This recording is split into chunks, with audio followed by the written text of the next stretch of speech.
멋지죠? 이렇게 보니까. 저 지금 책을 읽을 거예요.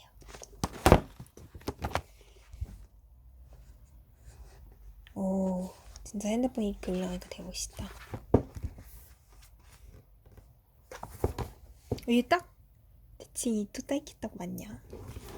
그래서 신투불이라는 용어, 우리가 사실 아무렇지도 않게 사용하는 이 용어와 그에 포함된 사고는 사실 위험한 발상일 수 있어요. 땅과 민족을 하나로 연결하는 세계관은 민족이라는 수상적 개념을 물질화하게 만들고 국경과 토지에 대한 집착으로 발전합니다.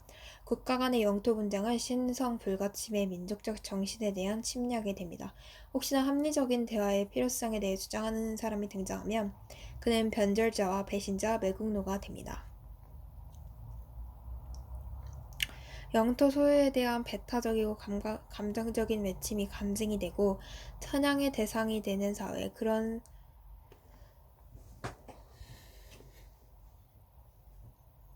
변절자와 배신자, 매국노가 됩니다. 영토 소유에 대한 배타적이고 감정적인 외침이 간증이 되고 찬양의 대상이 되는 사회. 그런 사회는 결과적으로 경제적 이익을 얻을지도 모르지만 세계대전 당시 독일 민족의 광기와 부도덕성보다 나을 것이 없습니다. 전쟁 배상금과 대공황으로 인해 위기에 처한 독일은 히틀러의 나치당을 중심으로 배타적인 민족주의로 결집하며 차근차근 전쟁을 준비합니다. 이쯤에서 한 번 더 역사적 가정을 해봅시다. 그렇다면 만약 히틀러라는 인물이 없었다면 독일은 전쟁을 일으키지 않았을 것이고 세계대전은 없었을 것일까요? 단정하긴 어렵지만 그렇지 않았을 거예요. 히틀러라는 악마가 독일을 전쟁으로 이끈 것이 아니라 독일의 민중이 히틀러라는 영웅을 요구한 것입니다. 히틀러가 없었다 하더라도 독일인들은 전쟁 배상금 문제를 해결하겠다고 주장하는 또 다른 누군가를 찾아내었을 것이죠. 우리는 보통 역사를 영웅사관적인 시각으로 바라봅니다. 되게 새로운 시각이에요. 저는 히틀러가 잘못했다고 생각했는데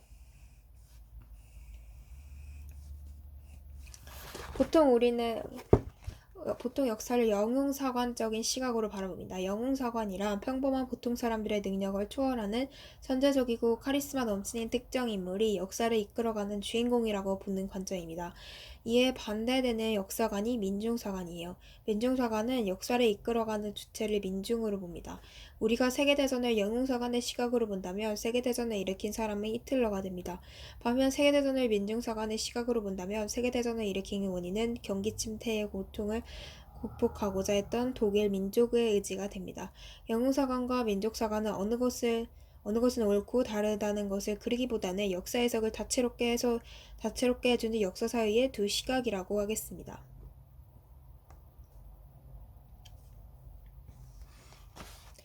지금까지 자본주의의 특성인 공급과잉의 문제가 대공황을 불러왔으며 이를 해결하기 위한 세 국가의 방향을 살펴보았다.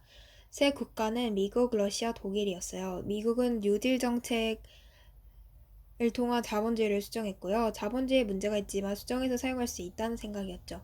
그 수정 방법은 정부가 시장에 개입하는 것이에요. 반면 러시아는 공산주의를 선택하며 자본주의를 폐기합니다. 자본주의에 태생적 문제가 있는데 문제가 있는 경제체제를 유지할 이유가 없다는 생각이었죠.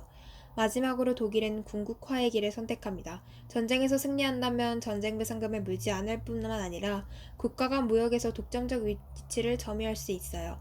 혹시 패배한다 하더라도 나쁜 것만은 아닙니다. 앞서 살펴본 대로 전쟁은 막대한 양의 수요를 창출하고 이를 통해 자본주의의 공급과잉 문제를 일시적으로나마 해소해줍니다. 독일에게 전쟁에서 승리하거나 패배하거나 어쨌든 현재의 최악의 상황보다는 단기적으로 이익이 되므로 전쟁을 하지 않을 이유가 없었죠. 그렇다면 독일은 자본주의를 어떻게 한 걸까요? 미국처럼 수정한 것일까요? 아니면 러시아처럼 폐기한 것일까요? 독일은 자본주의를 유지한 것이라 할 수 있어요. 자본주의의 공급과잉이라는 특성은 필연적으로 제2차 세계대전으로 귀결됩니다. 제2차 세계대전, 공급과잉으로 두 번째 전쟁이 일어나다. 제2차 세계대전은 1939년부터 1945년까지 치러진 세계적 규모의 전쟁입니다. 독일, 이탈리아, 일본이 주축국이 되어 전쟁을 일으켰고 이에 대해 영국, 프랑스, 미국, 소련, 중국 등 여러 나라가 연합국을 형성했습니다. 독일이 전쟁을 일으킨 이유는 앞서 살펴보았습니다. 그런데 일본은 밑도 끝도 없이 어떻게 갑자기 세계대전에 참전하게 된 것일까요? 그것도 왜 하필이면 지구 반대편에선 독일과 동맹을 맺고 전쟁을 일으킨 것일까요? 이유는 단순합니다. 우리는 앞서 제1차 세계대전 반발 원인을 논하면서 국가가 왜 전쟁을 선택하게 됐는지를 알아보았습니다. 당시 일본의 상황을 봅시다. 중세 일본에는 천황은 존재했으나 실질적인 힘은 지방의 영주라고 할 수 있는 막부에 있었습니다. 막부는 군부 정권으로서 통치권자인 쇼군이 통치했습니다. 중세 후기가 되면서 일본은 미국과 통상조약을 시작으로 근대화에 박차를 가했어요. 이러한 근대화를 메이지 유신이라고 합니다. 메이지 유신을 통해 일본의 막부 체제가 종식되고 천황에 의한 중앙 집권적 통치가 이루어졌어요. 그리고 열강들의 기술, 문화, 제도를 받아들이며 산업화가 본격화되었죠.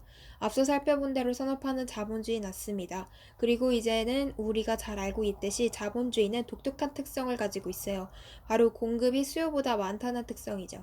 과도한 공급량은 산업 발전의 발목을 잡습니다. 그럼 이제 어떻게 해야 할까요? 당연히 수요를 늘려야 합니다. 그리고 수요를 창출하기 위해서는 새로운 시장인 식민지가 필요합니다. 일본은 중국과 러시아를 대상으로 청일 러일 전쟁을 일으켜 타이완, 조선, 사할린을 식민지로 얻었습니다. 그러나 발전을 계속하던 일본도 1929년 세계 대공황의 영향으로 경제적 위기에 봉착합니다.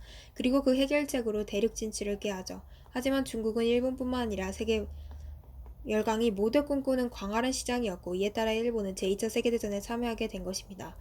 독일과 일본이 축축국으로 동맹관계를 유지할 수 있었던 것은 두 국가의 궁극적인 목표가 같았기 때문입니다. 과도한 공급량을 해소하기 위한 식민지 확보 그리고 무역협정에서의 국가적 우위. 그렇다면 연합국은 어떤 목적으로 전쟁에 대응했는가? 정의와 자유를 위해서? 꼭 그런 것만 아닙니다. 정의와 자유를 위한 도덕적 전쟁이란 없습니다. 자국의 시장인 식민지를 지키고 독일, 일본과의 무역협정에서 계속 우위를 유지하기 위한 대응일 것입니다. 경제위기를 극복하기 위해 식민지를 얻으려는 국가와 식민지를 지키려는 국가 간의 전쟁이 제2차 세계대전의 본질이라고 할 수 있죠.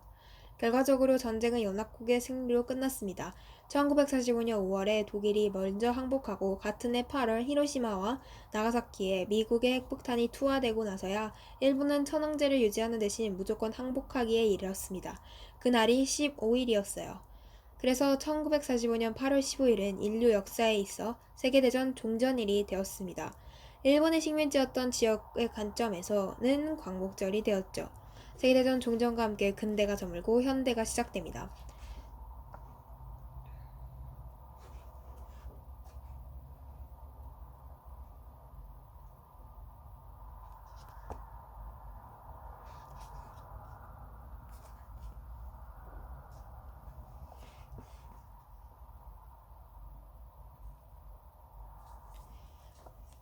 역사를 이해하기 위해선 우선 시간에 대해 알아보았습니다. 시간은 직선적 시간관과 원형적 시간관으로 구분됐죠? 지금 정리하는 파트입니다. 각각의 시간은 진보적 역사관과 순환적 역사관이라는 발전해 간다는 역사에 대한 관점을 기반으로 역사를 설명해 보았어요. 역사가 발전한다는 전제에 따라 우리는 역사를 5단계로 구분했습니다. 원시공산사회, 고대 노예제 사회, 중세 봉건제 사회, 근대 자본주의, 그리고 현대. 이 5단계를 둘로 나누어 보았죠. 원시, 고대, 중세, 근대까지, 그리고 역사. 근대, 현대, 역사로 말이죠. 우선 원시부터 근대까지의 역사는 생산수단이라는 개념을 중심으로 변화합니다. 생산수단은 생산물을 발생시키고 생산수단과 생산물을 소유한 사람은 부를 가진 것이며 이는 곧 권력의 획득을 의미합니다. 즉 생산수단을 소유한 사람이 권력을 가진 것이다. 원시시대에는 생산수단이 없었고 따라서 원시사회는 평등했습니다. 고대의 생산수단은 토지와 영토였고 왕이 이를 소유했죠. 중세에는 장원이 생산수단이었고 왕과 영주가 소유했습니다. 근대에는 공장과 자본이 생산수단이었으며 부르주아가 이를 독점했습니다. 마르크스는 다가올 다음 시대에는 누가 어떤 생산수단을 소유할지 예측하려 했고 이것이 미래를 예측하는 가장 합리적이고 과학적인 방법이라 생각했어요. 그는 다음 시대의 생산수단을 소유할 계급은 노동자일 것이라 생각했습니다. 노동자가 세상의 중심이 되는 공산주의 사회가 역사 발전의 마지막 단계라고 여긴 것이죠. 하지만 결과만을 고려할 때 공산주의 혁명은 실현되지 않았습니다. 후쿠야마의 말대로 자본주의 이후의 새로운 경제체제는 불가능해 보이기도 합니다. 자본주의는 궁극의 체제는 아니겠지만 유연하고 단순한 특징으로 인해 그나마 인류가 찾은 최선의 체제일 수도 있죠. 원시부터 근대까지의 역사에 이어 근대와 현대의 역사는 자본주의를 중심으로 발전했습니다. 근대 산업화는 자본주의를 낳았고 자본주의의 특성이 근대와 현대의 역사를 이끌었습니다. 자본주의의 특성은 공급 과잉이었어요. 공급량을 해소하기 위해서는 수요를 늘려야 했지요. 수요를 늘리는 방법은 두 가지. 하나는 시장 개척, 하나는 상품의 가격을 내리는 것. 우선 시장을 개척하기 위해서 세계는 식민지 전쟁에 뛰어들었고요. 이 시기를 제국주의 시대라고 합니다. 제국주의의 시대는 독일이 늦게 식민지 경쟁에 뛰어들며 제1차 세계대전으로 발전하죠. 세계대전의 표면적 원인은 오스트리아 황태자 암살이었으나 근원적 원인은 식민지 경쟁이었다. 제1차 세계대전 이후 세계시장이 안정되는 듯 했지만 공급 과잉의 문제 다시 발생하죠. 이 문제가 폭발한 것이 경제 대공황. 대공황을 해결하기 위해 국가들이 노력하고 있어요. 미국은 뉴딜 정책으로 자본주의를 수정했고 러시아는 공산주의 혁명으로 자본주의를 폐기했습니다. 독일은 경제 위기를 극복하고자 전쟁을 준비했고 이로 인해 제2차 세계대전이 발발합니다. 제2차 세계대전 이후 승전국인 미국과 소련을 중심으로 세계는 자본주의와 공산주의 체제 전쟁에 들어갔는데 이 기간을 냉전시대라고 합니다. 냉전시대는 경제적 침체로 소련이 해체되면서 종식됩니다. 냉전 이후 자본주의가 독주하는 신자유주의 시대가 되어 오늘날에 이릅니다. 여기 알 수 있게 잘 설명해 놓은 그림이 있어요. 역사를 움직이는 핵심은 두 가지, 생산수단과 공급과잉. 이 두 개념이 역사를 움직였습니다. 생산수단과 공급과잉은 공통점이 있어요. 두 개념 모두 경제적 개념이라는 것입니다. 역사를 움직여온 핵심이 경제인 것이죠. 직접 대화를 위한 두 번째 여행지가 경제인 이유가 여기 있어요. 실제로 경제는 하나의 학문분과라기보다는 사회, 정치, 문화, 역사 등의 다양한 사건들을 규정하고 결정하는 중심 토대라고 할 수 있죠. 이제 경제에 대해 알아보도록 하겠습니다. 4개의 경제체제. 경제가 바뀌면 모든 것이 바뀐다. 우리는 역사를 이야기하며 재미있는 사실을 알았습니다. 각 시대의 특징을 구분할 때 우리가 사용한 개념이 경제와 연결되어 있다는 사실 말이죠. 실제로 마르크스는 경제를 하부구조로 두고 역사, 정치, 사회, 문화, 의식 등 경제를 제외한 나머지를 상부구조로 규정한 다음 하부구조가 상부구조를 결정한다는 하부구조 결정론을 제시합니다. 쉽게 말해서 경제의 모습이 바뀌면 역사도 사회도 문화도 모든 것이 바뀐다는 것입니다. 그래서 경제는 중요합니다. 경제를 이해해야 세계의 모습을 더 정확하게 볼 수 있어요. 이제 두 번째 여행지 를 빠르게 둘러볼 차례입니다. 역사, 정치, 사회, 문화의식은 상부구조, 경제는 하부구조다. 이 책의 경제 파트에선 4가지 경제체제를 구분합니다. 자, 초기 자본주의, 후기 자본주의, 신자유주의, 공산주의입니다. 이 4개의 경제체제 정도는 기억해주세요. 하지만 기억하는데 어려움 없을 거예요. 4가지 경제체제는 하나의 기준에 따라 단순하게 구분이 됩니다. 정부의 시장 개입이 기준입니다. 우리는 우선 정부와 시장 개입 관계에 대해 알아보려고 해요. 다음으로 이를 바탕으로 4개의 경제체제를 구분할 것인데 경제체제를 구분한 후에는 각각의 경제체제가 앞서 알아본 역사에서 어떻게 도출되는지 확인해 볼 것입니다. 역사와 경제체제의 관계가 확인되면 4가지 경제체제의 차이가 명확해질 거예요. 마지막으로 오늘날 가장 논쟁적인 두 경제체제인 신자유주의와 후기자본주의를 성장과 분배의 개념으로 살펴볼 것입니다. 이렇게 경제체제와 연계해서 성장과 분배를 알면 자연스럽게 정치를 이해하기 위한 토대가 마련될 것이죠. 도대체 무슨 소리냐고요? 한번 봅시다. 시장의 자유 대 정부의 개입. 당신은 어떤 사회를 선택하시겠습니까? 우선 우리는 시장과 정부가 무엇인지 그리고 이 두 개념이 어떤 관계를 맺고 있는지 알아보는 것부터 시작해봅시다. 생각보다 매우 간단해요. 먼저 시장이 무엇인지 먼저 알아봅시다.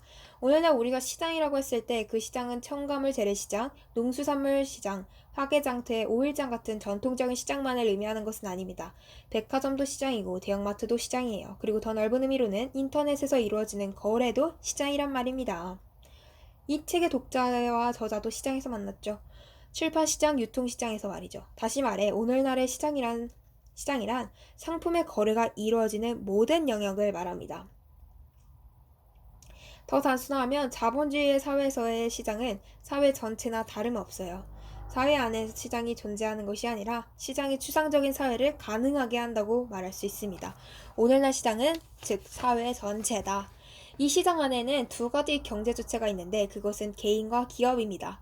두 주체가 시장을 구성합니다. 둘은 친해요. 그런데 이들에게 간섭하려는 세 번째 사회 주체가 있었으니 그것은 정부입니다.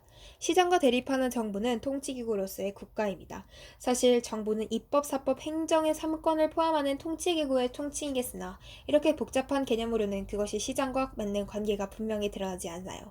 우리는 다만 정부의 의미를 시장에 간섭하기도 하고 간섭하지 않기도 하는 정부의 기능으로 한정해서 사용할게요.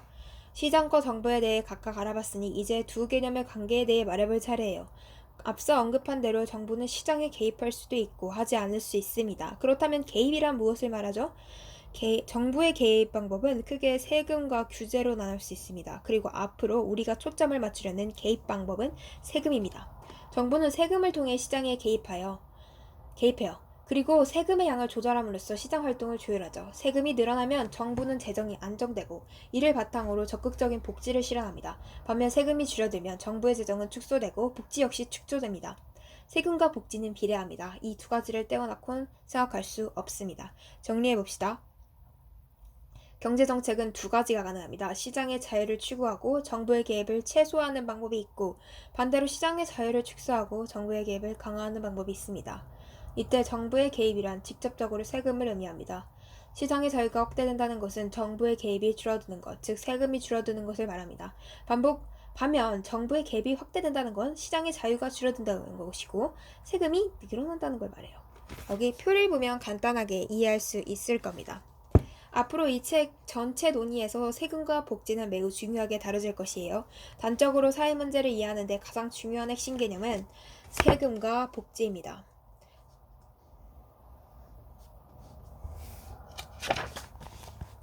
세금 제도가 다른 두 사회 1, 2에 A, B, C라는 사람이 살아요. 이들은 월급쟁이에요.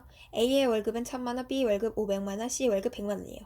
사회 1은 최소한의 세금만 요구하는 사회예요. 사회 1의 세율은 110%. 그렇다면 세금을 제하고 실제로 수령하는 월급은 A는 900만원이고 B는 450만원, C는 90만원. 각각이 내는 세금은 A는 100만원, B는 50만원, C는 10만원이죠. 조금 억울할 수 있어요. 사회 혜택은 A, B, C가 동일하게 받을 텐데 A는 C의 10배나 더 많은 세금을 내는 거잖아요. 물론 이렇게 사회 1이 A의 희생을 강요하는 사회라고 생각하는 사람이 있을 수 있어요. 하지만 사회 2는 이보다 훨씬 더 불공평해요. 사회 2는 세금을 내는 것도 아까운데 누진세 제도까지 있습니다. 누진세는 쉽게 말해 많이 벌면 세금을 내는 비율도 함께 높아지는 제도예요. 사회 2에 살고 있는 ABC는 마찬가지로 1000만원, 500만원, 100만원의 월급을 받습니다. 그런데 누진세 제대로 ABC에게 각각 부여된 세율은 50%, 30%, 0%예요. 그래서 세후 수령하는 월급은 A가 500만원, B가 350만원, C가 100만원입니다. 각각 낸 세금은 A가 500만원, B가 150만원, C는 0원이죠. 이런 날강도 같은 사유가 있느냐고 분노하는 사람이 있을 수도 있어요. 안타깝게도 현대사회 대부분은 방식에서의 차이점이 있지만 실제로 누진세 제도를 시행하고 있습니다. 억울한 건 이뿐만이 아닐 거예요. 사회인은 누진세 제도를 통해 A, B에게 엄청나게 많이 뜯어낸 세금을 가지고 세금 한 푼도 내지 않은 C의 복지를 위해 사용됩니다. A는 이것을 인정하고 싶지 않겠죠? A의 입장에서 자신이 열심히 벌어버린 돈을 세금으로 한 번 뜯기고 복지세 때문에 C에게 한 번 더 뜯기는 꼴이기 때문이죠. 그럼 이제 당신에게 물어볼게요. 당신은 지금 망명을 준비하고 있어요. 당신이 선택할 수 있는 사회는 사회 1이나 2예요. 이 중 한 사회에서 평생을 살아야 한다면 당신은 어떤 사회를 선택하시겠습니까? 당신의 소득 정도에 따라 선택은 달라지겠죠. 아니면 질문을 바꿔봅시다. 어떤 사회가 더 정당해 보이십니까? 어떤 사회가 더 윤리적으로 보이십니까? 당신의 선호에 대한 분석은 이 책의 정치 파트에서 하기로 하고 일단 A, B, C의 견을 들어봅시다. A는 당연히 상대적으로 세금이 낮고 그로 인해 복지가 낮은 즉 정부가 개입하지 않아서 자유로운 시장이 형성되는 사회 1을 선호할 것이고요. A에게 정의로운 사회란 자신의 노력과 능력에 따라 얻은 부를 지켜주는 사회일 것이에요. 반면 C는 세금이 높고 복지가 잘 되어 있는 사회 1을 선택할 것이겠죠. C에게 사회 1은 자신과 같은 사회적 약자들을 돌보지 않는 비인간적인 사회일 거예요. C에게 정의로운 사회란 모든 사람이 최소한의 삶이 보장되는 사회예요. 그렇다면 B는 어떻게 할까요? B는 당시처럼 고민스러울 거예요. 월급만 보다며 사회 E의 정부가 강도같이 느껴지지만 아편으로는 A가 내는 세금 양으로 인해 A와 자신의 소득 격차가 줄어들 것이기 때문입니다. 사회 1과 사회 2의 장점과 단점은 무엇이죠? 사회 1은 일단 우선 세금이 적어서 자유로워 보입니다. 자신이 일한 만큼 벌고 번 만큼 쓸 수 있어요. 그렇기 때문에 A, B, C 모두 많이 벌기 위해 최선을 다해 일할 것이에요. 이렇게 최선을 다한다는 것은 경쟁한다는 의미이므로 경쟁을 통해 기술이 개발되고 서비스의 질이 향상될 것이죠. 하지만 단점도 있죠. 능력과 노력 차이라고 해도 복지를 통한 재분배가 이루어지지 않기 때문에 소득의 격차가 너무 심하다는 거예요. A는 자신의 소득이 높은 것에 만족하겠지만 C는 A를 보며 상대적 박탈감에 시달릴 것이에요. 차이가 나도 어느 정도 차이가 나야 열심히 하지. C에게 이건 A와 경쟁할 생각을 영영 포기하게 만들어요. C는 노력으로 이런 격차를 줄 수 없다는 것을 알고 편법을 사용하거나 반사회적인 방법을 강구할 것이고 A를 상대적으로 생각할 수 있어요. C의 행동은 사회 1을 불안정하게 만들 것이고 사회 갈등을 높일 거예요. 이런 문제를 해결하는 사회는 세금이 높고 복지가 좋은, 즉 정부가 시장에 적극적으로 개입하는 사회 2처럼 보입니다. 그리고 실제로 사회 1의 단점을 거꾸로 한 것이 사회 2의 장점이 돼요. 세금을 강력하게 징수해서 A의 소득이 C에게 재분배되면 C는 삶이 안정될 것이고 사회적 불만도 줄어들 거라는 것. 그리고 B와 C는 A와 소득 격차가 있긴 하지만 경쟁해볼 만하다고 생각할 거예요. 그래서 더 열심히 살고 더 열심히 소비할 것이에요. 하지만 사회 1처럼 사회 전체적으로 경쟁이 치열하지는 않을 것이죠. 않겠죠. 사회 경쟁은 줄어들고 일보다는 자신의 삶의 질에 더 관심을 갖는 분위기가 형성될 것이에요. 사회 1과 반대로 이번엔 A가 박탈감을 느낄 거예요. 아무리 열심히 일해도 소득의 대부분을 세금으로 빼앗긴다면 열심히 일할 필요 없죠. 그저 삶의 질을 유지할 정도만 일할 것이고 그에 따라 기술이나 서비스 혁신이 늦어질 것이에요.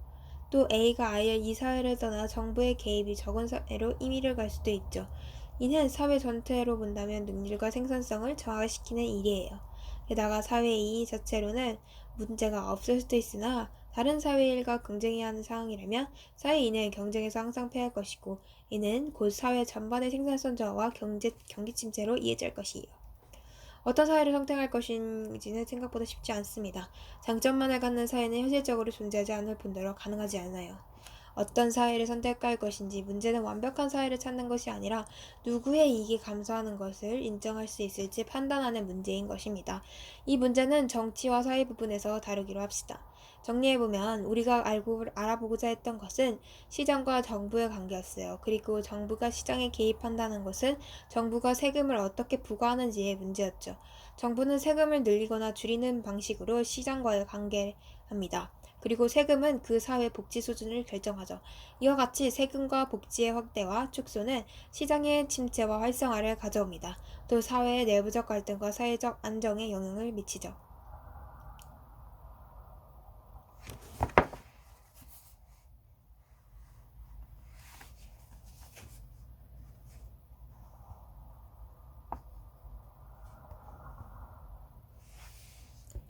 이제 시장과 정부의 관계를 살펴봤으니 이를 기준으로 경제체제를 구분해볼 차례입니다.